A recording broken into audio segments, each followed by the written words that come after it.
think it's important that people know about what the YWCA is doing because we are centering the voices of women.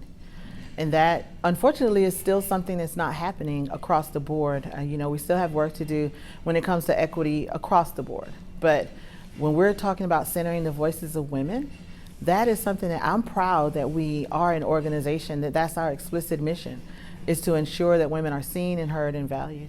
So our mission is, in short, eliminating racism and empowering women. But what we're fighting for is justice, equity, and freedom for all. So for me, the for all is the most important part of our mission because we're really looking at equity everywhere. We're looking at gender equity, race equity. We're looking at everything, every ism out there.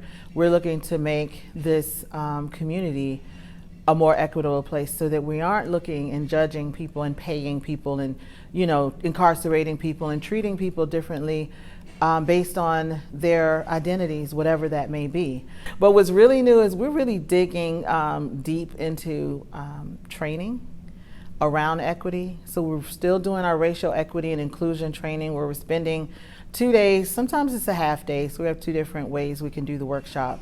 But we're really spending time looking at how the inequities in systemic racism has shaped this country and how racism really is embedded in the DNA of how we operate in the United States. So we're looking at that, but now we're going to be launching programs that also look at all the other identities and how we show up as individuals, and then how that translates to how we interact with people who may be different or may appear to be different. So we're working with more corporate leaders on creating a more inclusive workplace, and that can extend to churches, schools, nonprofits, and even just individuals, because we all have agency somewhere. It's your Thanksgiving table, or it's all the way to the C-suite. We all have people that we can influence and people that we're going to interact with that may be different than us, and how we see our own identity and then how we see people through that lens is going to be important. So we're working on that training.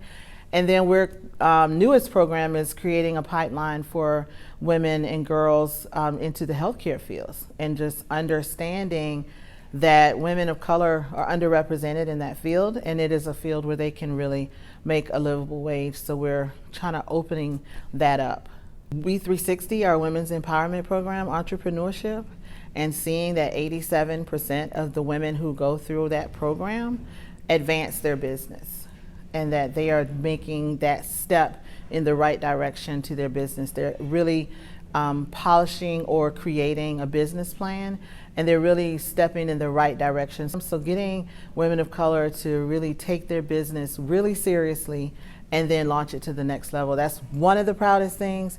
And then also, I think with our racial equity and inclusion training, seeing how this program has transformed entire teams of people, how the North Charleston Police Department talks about the changes that they've seen, and even just different in conversations. So some is anecdotal and some is, just data, but it's all about changing attitudes. And so we are seeing a large percent of people who thought they had an understanding of race and racism, and then so there's a pre-test and then there's a post-test, and we're seeing that shift, that people are really shifting their attitudes.